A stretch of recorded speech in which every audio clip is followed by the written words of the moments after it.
Hello, আসসালামু আলাইকুম। Welcome back to my Lucky's দেশি কুকিং। আজকে তৈরি করে দেখাচ্ছি চিকেন সমোসা। চিকেন সমোসা বানানোর জন্য এখানে আমি মুরগির মাংস নিয়েছি, কিমা করা 800 গ্রামের মতো। তো কিমাটা রান্না করার পরে আমি অসাধারণ স্বাদের একটা ইনগ্রিডিয়েন্টস অ্যাড করব এটার সাথে। জাস্ট আপনারা ফলো করে এইভাবে যদি চিকেন সমোসাটা বানান, খেতে হবে দুর্দান্ত স্বাদ, অসম্ভব মজা হবে সমোসা। কিমা রান্না করার জন্য এখানে পরিমাণ মতো তেল দিয়ে নিচ্ছি আমি।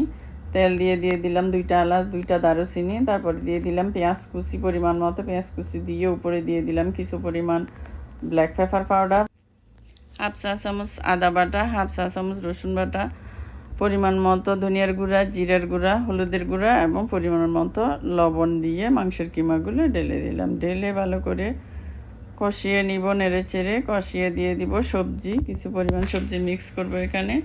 পরিমাণ মতো দিয়ে দিলাম পেঁপে কুচি, গাজর কুচি, আলু কুচি এবং কিছু পরিমাণ কাঁচামরিচ কুচি দিয়ে ভালো করে নেড়ে চেড়ে রান্না করব।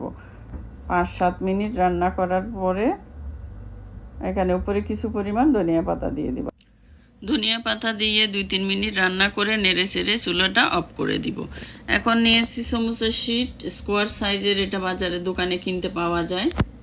তো এটাকে 3 ভাগ করে আমি কেটে নিব। কেটে নিয়ে সমোসার শেপ করে সমোসার বাসটা এমনভাবে করতে হবে যাতে কোনো কর্নারে ছিদ্র না থাকে। এইভাবে আমি কেটে নিচ্ছি। এখন কিছু পরিমাণ নিয়েছি কাঁচা পেঁয়াজ, কাঁচা ধনিয়া পাতা, তারপর নিলাম কাঁচামরিচ, এগুলো নিয়ে সামান্য লবণ দিয়ে মিক্স করছি। মিক্স করার পরে এগুলোর সাথে আমি রান্না করা কিমাগুলো এখন মিক্স করে দিব। এটা দিলে অসম্ভব মজা হয় সমোসা খেতে, আর ফ্লেভারটা হয় অন্য রকমের, জাস্ট মানে কি বলবো, ফ্রেশ একটা স্মেল। তো এখন আমি সমোসার বাসটা করে নিচ্ছি। দেখুন সমোসার বাসটা করে এইভাবে জাস্ট বাসটা করে মাইকের মতো ওখানে দিয়ে দিব। ওই পুরগুলা মাংসের কিমাগুলা দিয়ে দিব। মাংসের কিমা দিয়ে জাস্ট এইভাবে বাসটা করতে হবে যাতে কোনো কর্নারে কোনো ছিদ্র না থাকে। কর্নারে ছিদ্র থাকলে কি হবে, ওগুলা ভাজার সময় মানে তেল ঢুকে যাবে, তেল ছিটকাবে, ভালো হবে না। এখন সব সমোসা আমার বানানো শেষ। পরবর্তী স্টেপে চলে যাচ্ছি। চুলায় একটা প্যান বসিয়ে তেল ঢেলে দিলাম পরিমাণ মতো। তারপর সমোসাগুলো একে একে দিয়ে 5-7 মিনিট এপাশ ওপাশ করে হালকা ব্রাউন কালার করে ভেজে নিব।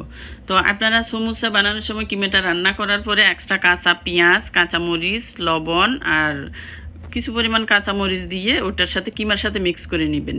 এইভাবে করে সমোসা বানালে খেতে জাস্ট ইয়ামি। ভিডিওটা যদি ভালো লাগে লাইক, কমেন্ট, শেয়ার এবং ফলো করতে ভুলবেন না। আবারও দেখা হবে পরবর্তী কোনো রেসিপি নিয়ে। আল্লাহ হাফেজ।